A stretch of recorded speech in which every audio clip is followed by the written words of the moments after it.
sao chưa bị bị cho nên thao môi sốc nó cấp hầu đi và nâng ghi nắp ta rồi kaya na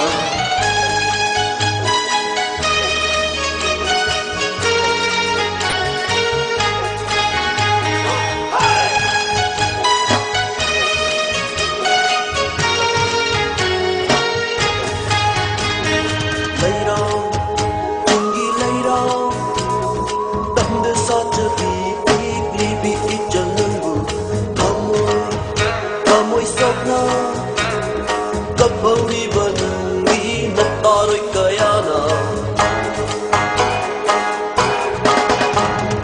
Tauna pa masama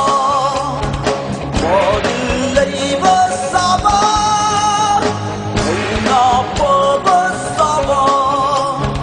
Madulay masama Sa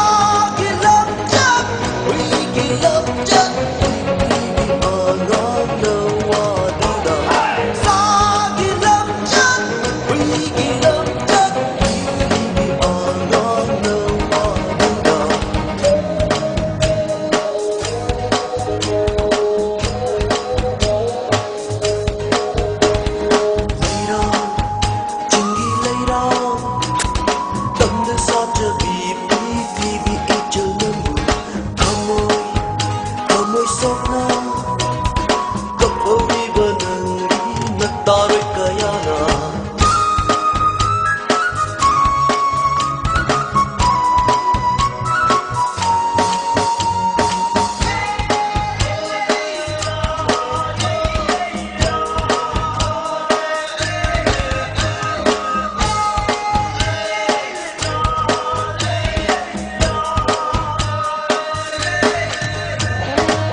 Pukning lay ta na tung lơ cơ Đi mò ghi lay rô nung đà Pukning lay ta na tung lơ cơ Đi mò ghi lay rô nung đà